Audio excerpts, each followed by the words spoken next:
मोटापा बहुत एक कॉमन फ्रीक्वेंट प्रॉब्लम है बिकॉज इंडिया की डाइट जो खुराक है वो बहुत कार्बोहाइड्रेट रिच है। जैसे कि हमारा ब्लड प्रेशर इसलिए ज़्यादा होता है क्योंकि हम नमक बहुत खाते हैं, क्योंकि हम चटोरे हैं, हमें नमक खाने की आदत है।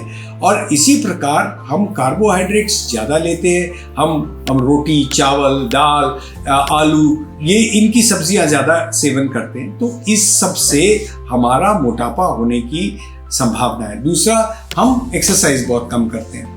तो एक्सरसाइज एक दोधारी तलवार है। वो मैं आपको फिर समझाऊंगा कि क्यों दोधारी तलवार है। क्योंकि कुछ एक्सरसाइज करना हमारे लिए फायदेमंद है और सारे कोई कह देता है 10,000 12,000 स्टेप रोज के चलिए। हाँ, कौन कर पाते हैं 10,000 12,000 स्टेप रोज के। बट उसके उपरांत हमारे योग अभ्यास में सिखाया गया है कि स्ट्रेचिंग बहुत इंपॉर्टेंट है, कुछ स्ट्रेंथ ट्रेनिंग भी इंपॉर्टेंट है, पर आप वो बॉडी वेट ट्रेनिंग से भी कर सकते हैं। तो रेगुलर एक्सरसाइज, और अगर हम अपनी टोटल कैलोरी इनटेक को कंट्रोल रखें तो अपना वजन भी हम कंट्रोल में रख सकते हैं। पर ये तो रही हमारी खबर ओबेसिटी के बारे में या मोटापे के बारे में, पर इसमें गुड न्यूज़ है। गुड न्यूज़ क्या है कि बड़ी नई दवाइयाँ ऐसी आ रही हैं और या ऑलरेडी अवेलेबल हैं जो कि बहुत अच्छी तरह वो काम करती हैं जो कि बेरियाट्रिक सर्जरी नहीं कर पाता, जिसके लिए पहले हमें शल्य चिकित्सा की आवश्यकता होती थी। तो ये एक फील्ड है, इसके विषय में हम फिर अगली बार आपसे ज़्यादा डिटेल में बात करेंगे।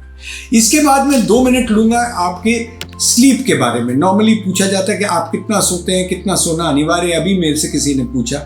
हाँ जी, जो लोग 6 से 8 घंटे सोते हैं पर रेस्टफुल स्लीप करते हैं और उठते हैं तो अच्छी तरह रेस्टेड होते हैं, उनके लिए स्लीप उनकी अच्छी है। पर अगर स्लीप आपकी बार बार टूटती है या आपको बहुत ज़्यादा खराटे आते हैं, दिन में उबासी आती है, 10-11 बजे सिर दर्द होता है, और अगर आप कार में बैठे हैं, लंबी ड्राइव के लिए जा रहे हैं तो कार में या प्लेन में आपको झपकियाँ आ रही होती हैं, तो आपकी स्लीप हेल्दी नहीं है और इसके लिए कई बार हमें उपचार करने की भी आवश्यकता हो सकती है।